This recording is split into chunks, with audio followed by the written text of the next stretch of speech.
नमस्कार मित्रों। मैंने पहले भी जैसे आपको बताया था कि गुरु कौन है। लोग आजकल जो सबसे बड़ी कमी करते हैं वो सीखने में हम लोग बड़े पीछे हो गए हैं। आजकल हम सीखना नहीं चाहते हैं। अगर आप किसी की बात थोड़ा ध्यान से सुने तो आप कुछ सीखेंगे, कुछ समझेंगे। देखिए, मन के 3 हिस्से होते हैं। एक होता है कॉन्शियस माइंड, जिससे हम बात करते हैं, जिसके अंदर हमारी बहुत सारी जानकारी होती है।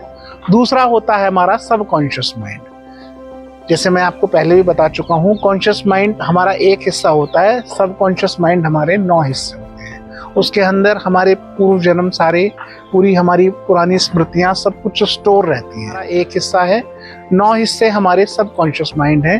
और जो तीसरा पार्ट है मन का, वो है सुपर कॉन्शियस। सुपर कॉन्शियस को ऐसा समझे जो भगवत्ता से जुड़ सकता है हिस्सा, उसे कहते हैं सुपर कॉन्शियस। पहला है कॉन्शियस माइंड, यानी कि जैसे इसे आप समझे बर्फ की तरह जो आज का सारा जीवन देख रहा है। दूसरा है हमारा सब कॉन्शियस माइंड, यानी उसे जल की तरह कह सकते हैं। जब आप बर्फ से पिघलते हैं तो आप सब कॉन्शियस की पानी की तरफ जाते हैं, तो उसे कहते हैं सब कॉन्शियस। और तीसरा है सुपर कॉन्शियस।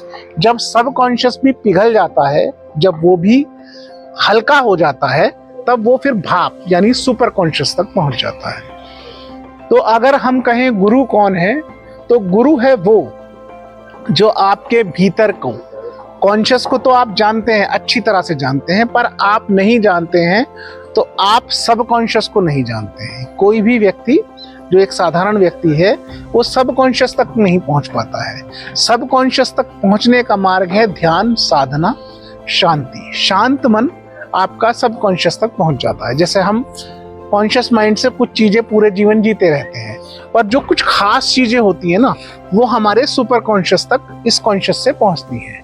जैसे शादी, एक जैसे 16 संस्कार कहे गए हैं, उन संस्कारों का इसीलिए इतना महत्व है कि उन संस्कारों की छाप हमारे सब कॉन्शियस तक पहुंचती है मंत्रों के द्वारा, या वो सारी जो क्रियाकलाप किया जाता है उसके द्वारा। तो हमें कॉन्शियस से सब कॉन्शियस तक जाना है। तो जो ध्यान है वो सीढ़ी है कॉन्शियस से सब कॉन्शियस तक जाने की। तो जो गुरु होता है वो सब कॉन्शियस तक पहुंचा हुआ है। जो साधक होता है, तपस्वी होता है, शांत मन का व्यक्ति होता है, वो सब कॉन्शियस तक पहुंचा होता है। तो जो व्यक्ति अपने सब कॉन्शियस तक पहुंच गया, वो आपके सब कॉन्शियस तक भी पहुंच जाता है, क्योंकि मन सबका एक सा है, सबकी यात्रा उसी तरीके की है। तो गुरु वो है जो एक अच्छे मन का व्यक्ति हो, जो अच्छे विचार रखता हो, आपके लिए अच्छा सोचता हो, पहली बात। दूसरी बात, वो आपके सब कॉन्शियस तक पहुंच पाए। वो पहुंच पाए कि आप में क्या खूबियां हैं, आप में क्या कमियां हैं। जब वो आपकी खूबियां आपको बताएगा कि भाई तुम में ये खूबी है, तुम इस तरह से अच्छे हो, और वो बताएगा फिर तुम्हें कि तुम इस तरीके से खराब हो। आपकी खराबियां भी बताएगा, आपकी अच्छाइयां भी बताएगा। अगर वो आपकी कुछ बुराई भी कर रहा है, आपको डांट भी रहा है, तो वो आपके भले के लिए कर रहा है। जैसे आपकी माता या आपके पिता आपको कुछ अपशब्द या बुरे शब्द भी बोलते हैं, पर उनका भाव अपना कुछ अच्छा नहीं होता है, उनका आपका अच्छा होता है। तो जो गुरु होता है वो आपको सही मार्ग बताता है कि आप इस मार्ग पर चलिए, क्योंकि वो आपकी योग्यताएं, आपकी अयोग्यताएं जानता है।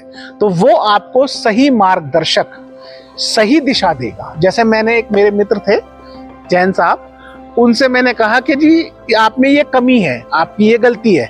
तो उन्होंने कहा जी मुझे समझ में नहीं आया। मैंने कहा जी आपका माइंड बहुत ठीक नहीं चल रहा। तो वो कहने लगे जी मुझे आपकी बात समझ नहीं आई कि आप क्या कह रहे हो, पर मैंने ये सोचा कि योगी राज कह रहे हैं ऐसा, तो यही बात सत्य होगी। तो क्योंकि जब आप किसी को लगातार सही दिशा देते रहते हैं और उसको सही मार्ग मिलता रहता है, तो वो फिर आपकी बातों को मानने लग जाता है। तो गुरु वो है जो आपको सही दिशा दे, सही समझ दे, जीवन को बेहतर बनाने का एक सही मार्ग बताए, वही गुरु। बहुत बहुत धन्यवाद मित्रों, बहुत